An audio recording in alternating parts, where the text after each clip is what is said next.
Ajmera take की तरफ से आप सभी दोस्तों को नमस्कार। जब आप प्राइम प्रो में फाइल को एक्सपोर्ट करते हैं तो हमारे सामने ऐसा एरर आ जाता है। इस एरर में लिखा हुआ है एरर कंपाइलिंग मूवी, इस तरह का एरर आ जाता है। इस एरर को सही कैसे करते हैं, चलते हैं स्क्रीन की ओर।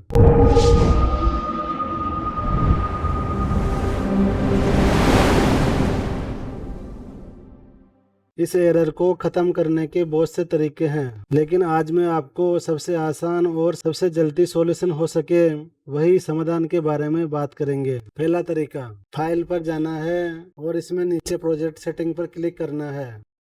जनरल पर चले जाना है।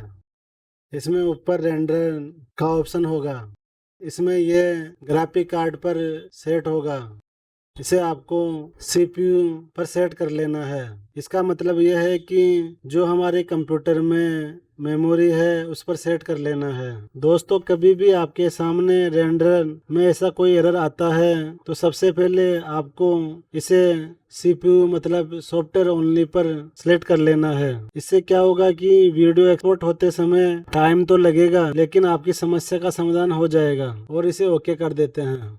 फिर इसे दोबारा एक्सपोर्ट करते हैं। एक्सपोर्ट के लिए शॉर्टकट की Ctrl+M प्रेस करेंगे तो ऐसी स्क्रीन आ जाएगी और हमें इसमें वीडियो में इनकोडिंग सेटिंग में हार्डवेयर इनकोडिंग होगा, इसे सॉफ्टवेयर इनकोडिंग में सेट कर लेना है। फिर इसे एक्सपोर्ट करेंगे। ऐसे आपकी समस्या का समाधान हो जाएगा। दूसरा तरीका, दोस्तों आपको प्राइम प्रो में किसी भी तरह का एरर आता है या फिर हमें प्राइम प्रो में काम करने में परेशानी आ रही है तो आप इसे एक बार Ctrl+S दबाकर सेव कर लीजिए और दोबारा इसे Ctrl+Shift+S दबाकर दूसरी फाइल नेम से सेव कर लीजिए। जैसे मैं इसका फाइल नेम चेंज कर देता हूँ और इसे सेव कर देंगे। इसके बाद आप इसे बंद करके दोबारा चालू करेंगे तो आपका एरर और आपकी समस्या का समाधान 99% एरर का समाधान हो जाएगा और आप फिर से काम कर सकते हैं। दोस्तों, आपको वीडियो अच्छा लगा तो इसे लाइक, कमेंट, शेयर करके सब्सक्राइब जरूर कर दीजिए। धन्यवाद।